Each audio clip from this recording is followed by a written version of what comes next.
রাজধানী তেজগাঁও চার্চ থেকে এই মুহূর্তে সরাসরি যুক্ত হচ্ছেন আমাদের সহকর্মী সজল সাইক। সজল, চার্চে এই মুহূর্তে কি কি আনুষ্ঠানিকতা চলছে এবং দিনব্যাপী কি কি আয়োজনই বা থাকছে, একটু জানাবেন বিস্তারিত।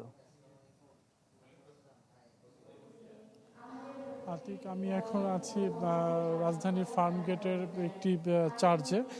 সকাল থেকেই কিন্তু এখানে খ্রিস্ট ধর্মের যেই রীতি রয়েছে সেই রীতি অনুযায়ী কিন্তু এখানের আনুষ্ঠানিকতা হচ্ছে। খ্রিস্টযোগ যেই প্রার্থনাটি রয়েছে সেই প্রার্থনার মাধ্যমে কিন্তু তারা তাদের বড়দিনের যেই কার্যক্রম সেই কার্যক্রম শুরু করে।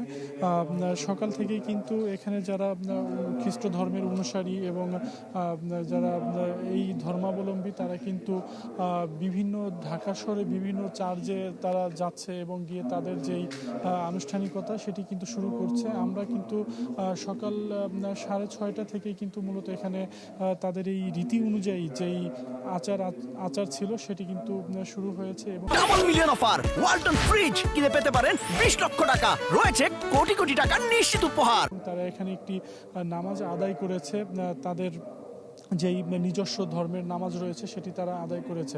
এছাড়া যদি বলি, এখানে যিনি ফাদার রয়েছেন তিনি কিন্তু যিশু খ্রিস্টের যেই বাণী সেই বাণী কিন্তু তিনি পৌঁছে দিচ্ছেন।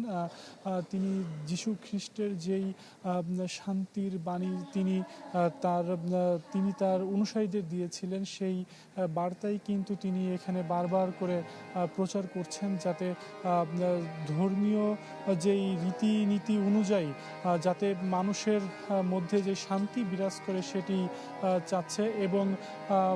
এবং যারা হচ্ছে এখানে এসেছেন তারা কিন্তু সবাই খুব সুশৃঙ্খলভাবে সারিবদ্ধভাবে বসে এই অনুষ্ঠানটি তারা উপভোগ করছে।